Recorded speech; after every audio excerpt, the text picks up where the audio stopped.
on the thing that says to get to the live stream. So anyway, I'm really only making a live stream because this way I don't have to go back and upload the video again because it'll be there later, right? So today is Columbus Day. And, my Baba Alel Shalom, if anything happened that was like, she was going to be a little bit sarcastic, whatever, the geflex mazel from Columbus, right? It's the good luck of Columbus, like you discovered America, right? So what's pshat here with this idea? Columbus, he discovered America. Oh, now it's making that noise. Maybe I should go outside so it's not making the noise, right? But then there's other noises outside, right? I don't know how this thing works, but anyway, and I already locked the door, and that was the whole thing. So anyway, someone's actually watching now. That's good. So we're talking about Columbus, but the thing is clicking, so I gotta go outside. So, two people are watching even. So Columbus, what's the story here? I hear all the time people say, what do you mean Columbus discovered America? The Indians were here first, but they weren't called Indians. They weren't called Native Americans either, because America Vespucci wasn't even born yet. So they just were whatever they were, whatever they called themselves. Hi, John. Thank you for watching. So, they just were the people that lived there. They didn't even have a word people. They had whatever in their language, So then, how do you say that Columbus discovered America if the Indians were there first? And then the indigenous people, they didn't call themselves indigenous either. They didn't have that word either. But anyway, so how did you say Columbus discovered America if these indigenous people, they were here already? And so they discovered it. So the answer is, so then they didn't discover it. It wasn't covered to them. It was covered to the Europeans, right? But to the old world, but to the new world, it wasn't. There was nothing a big deal. So that's what we mean. Usually I leave this hat in the car, so let's put the hat back in the car. I have a yarmulke under the hat. So anyway, so what does it mean? But now it's gonna click again and all this stuff. So what does it mean? Columbus, he discovered America. He didn't discover it. The Indians were there first, so we explained that already. But then they say, well, Leif Erikson. Oh, now it's clicking again, right? So then, so the Vikings, they discovered America, right? Because Leif Erikson, he actually came to like Newfoundland, to like Canada, as opposed to like Columbus. Never even stepped foot in North America or South America. It was just like in the Caribbean, like some islands, So why don't we say that the Vikings discovered America? Leif Erikson, he discovered America. He was there, 500 years before Columbus.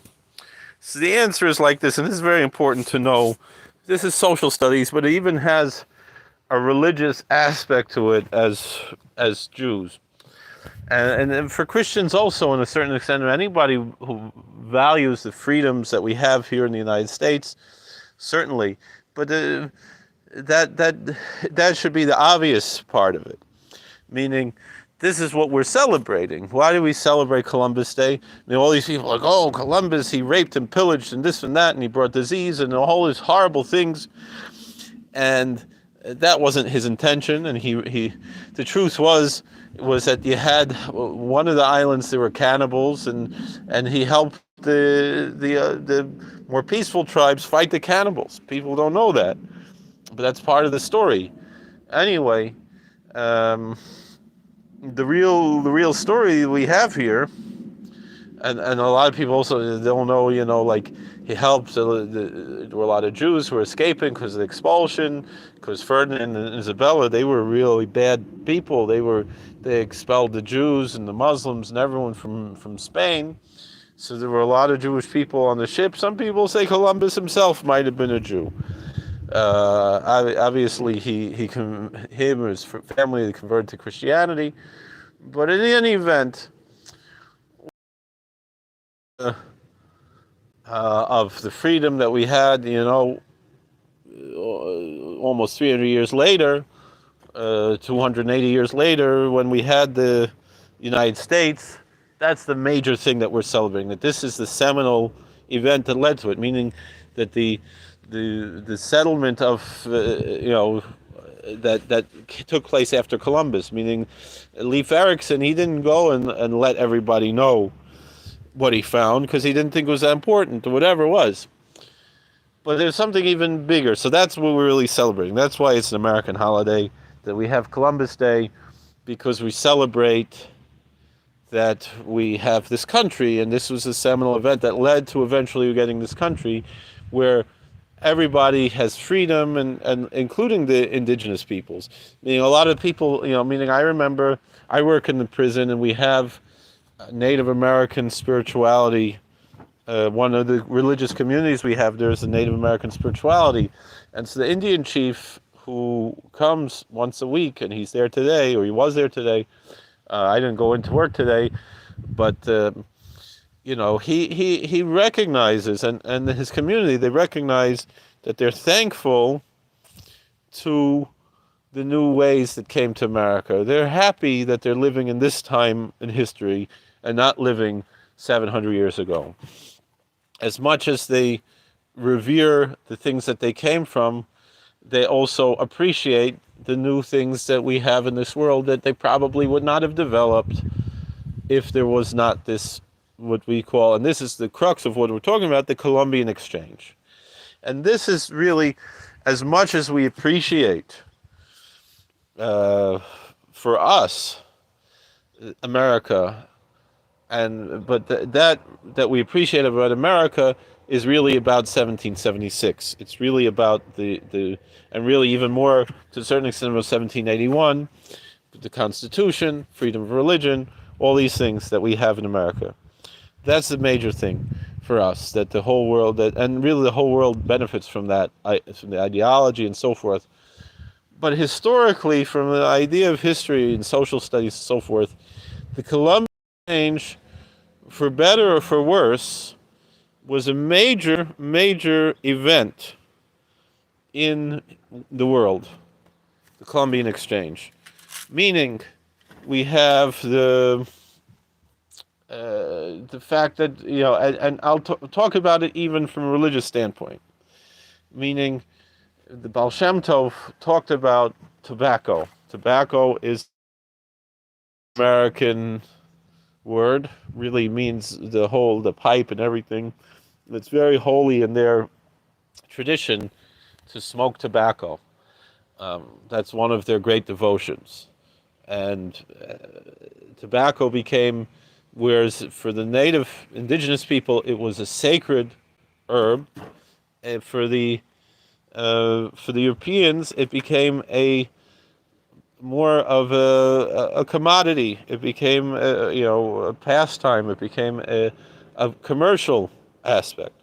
But the truth is, at least among the Hasidic Jews, it became also a type of a religious devotion very similar to the Native Americans. If you go to Tish Saturday night after the Sabbath, you'll see some Rebbes. I don't know if the current Sklener Rebbes do this, but the old Sklener Rebbe, I remember he would smoke a few puffs and a cigarette, and they would sing a particularly holy hymn from Sola Kokashmar, and meaning that it was, the Baal Shem Tov said that it was lifting up the sparks of holiness that would needed before Mashiach comes. So meaning it's even an eschatological aspect and a religious devotion as far as this goes with the tobacco. And the other tzaddikim, David Lelever, he made a big inyan about that, and a lot of other tzaddikim, there was a big inyan about smoking, and that was a religious devotion to smoke, just like the Native Americans. And so that, even from a religious aspect, it comes from, as well as obviously the commercial and sociological aspect, that even though I myself, I don't smoke, maybe on Purim I'll have a cigar, only very special times will I engage in that devotion.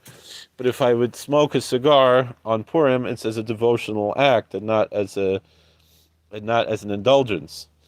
And the same thing, I know the Satmar Rebbe in Monroe, he smokes a cigar on Purim. That's that's. But then I haven't done it in a few years. I have to be in the right mood. Maybe this year Shemitah. Maybe I don't know. Maybe I'll go out of my way to smoke a cigar for Purim.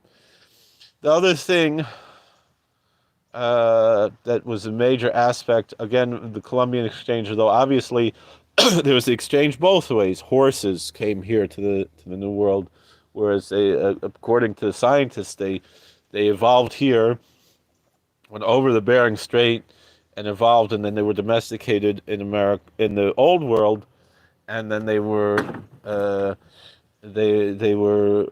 extinct here in America, and then they came back to America, and the Indians also used horses, right? So that's part of the Colombian Exchange. I mean, they got things from the West, things like that.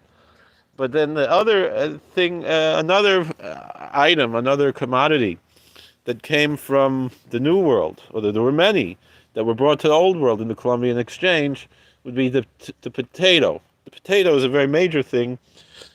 We know the Irish people, when they became so dependent on this food that was not available just 300 years earlier, right? There was the potato famine was in the 1800s, right?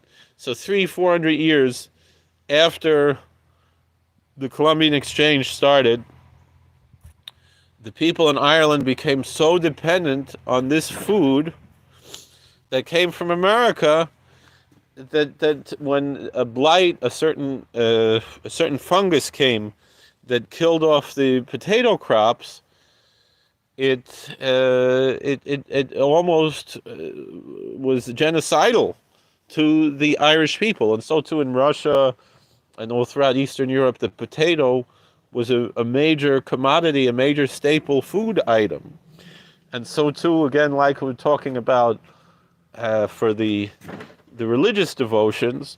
So too, meaning in the Jewish world, a potato kugel and a cholent with potatoes and so forth.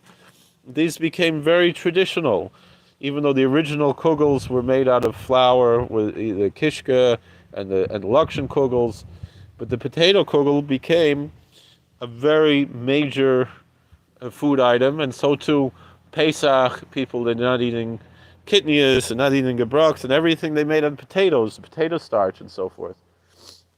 So it also developed into the type of a religious devotion, and so too we see how even the religious communities were affected by this, and so on a day like Columbus Day, we can be thankful for our potato kugels and our potato cholents and so forth, and potato knishes that we have in our Jewish culture, and even some to a certain extent the potato knish maybe not, but the other two have a religious aspect. Maybe the knish does too. I don't know, but I know for sure the cholent and the kugel, certainly in the Hasidic world, even though we enjoy a good potato knish too, but the cholent and the kugel are almost a type of a we could say a devotion, a sacrament almost.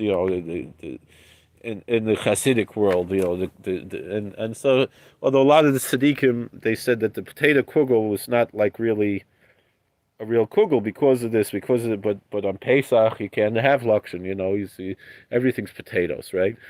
And when you have an extra Sefer Torah, like we're coming up Shabbos Chanukah, they have potato latkes also, right?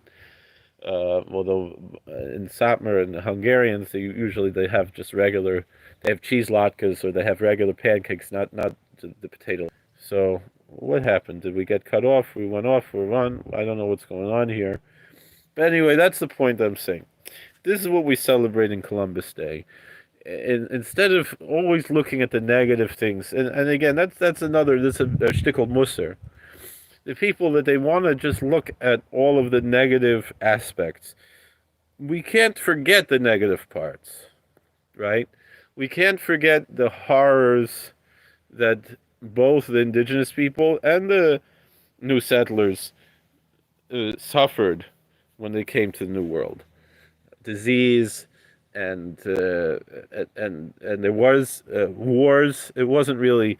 People think that it was like a one-sided, like a genocide, that just the Europeans came and just started killing and enslaving the indigenous people. It's not true. It was a war, both sides. Sometimes the indigenous technology, the bow and arrow, was more, and the spears and so forth were more effective in killing than the guns were. Especially the old muskets that they had in those days, they weren't very accurate and so forth.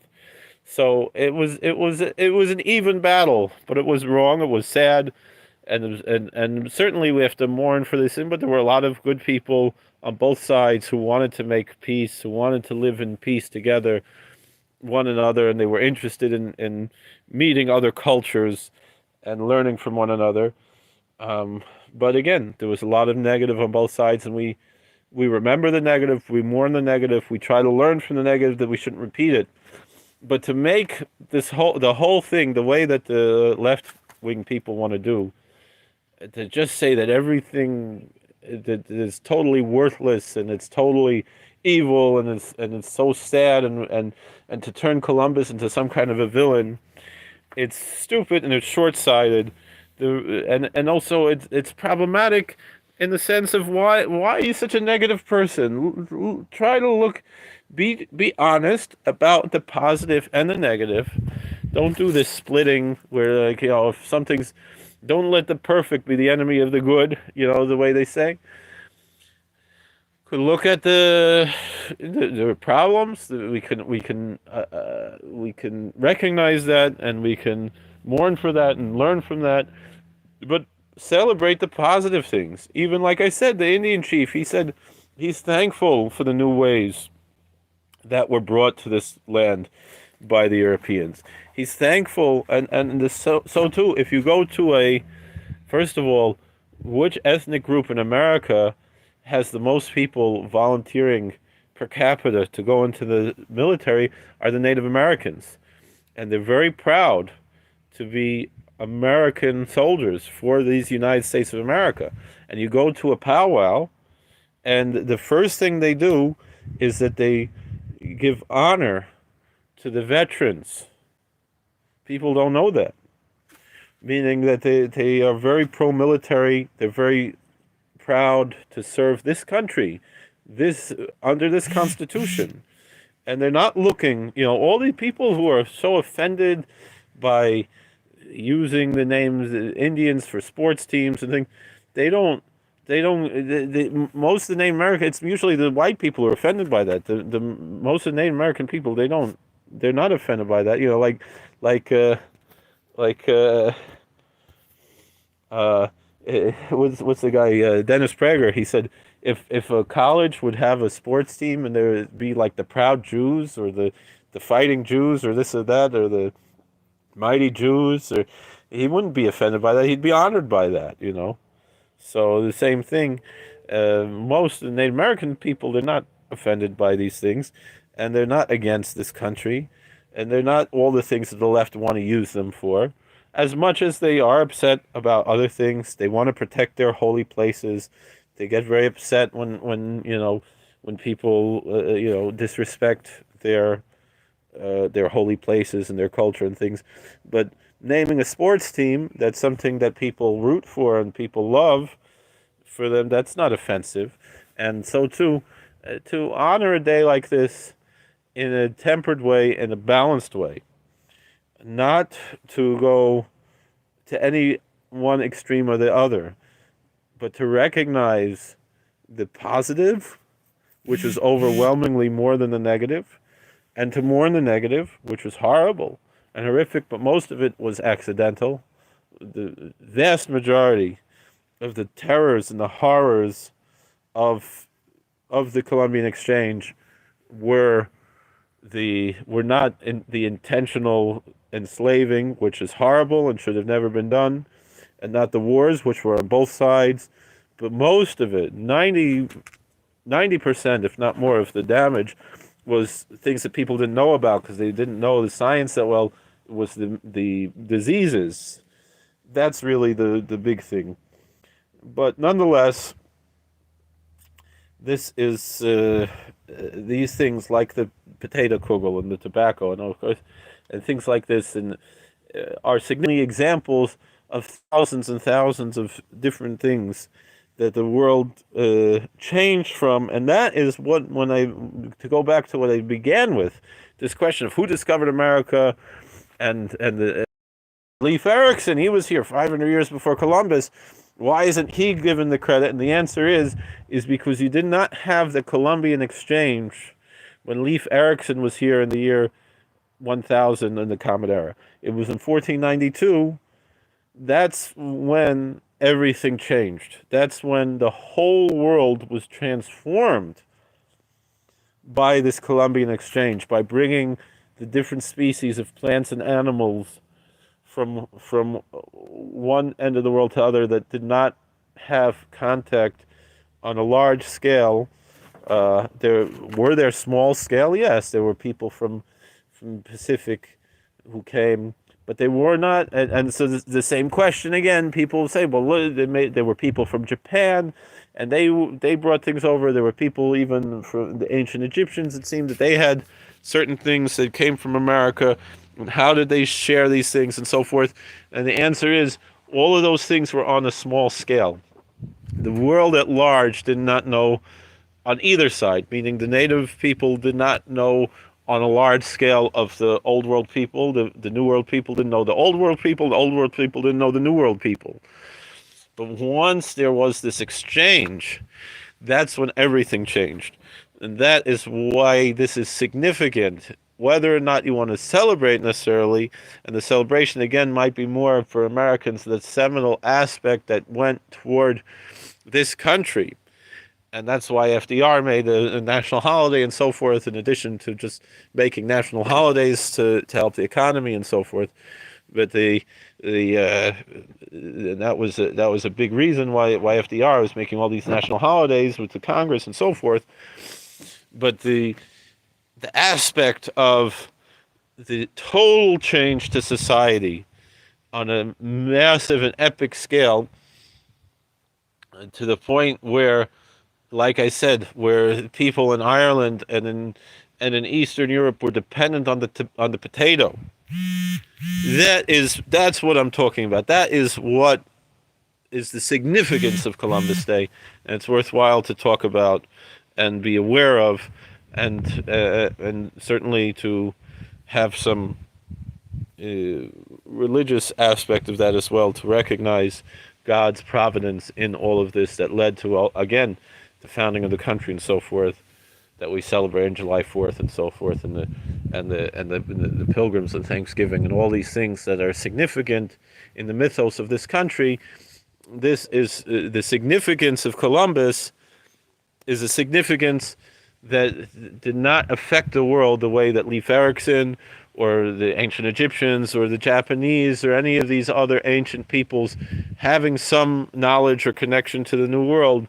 It was transformed in an incredible way once the Columbus came. The Colombian Exchange was a massive, earth-shaking, transformative thing for the world, and that's why Columbus Day is important. Thank you for watching. God bless. Please like, share, and subscribe. Comment. If anybody has any comments before we end the live stream, you can.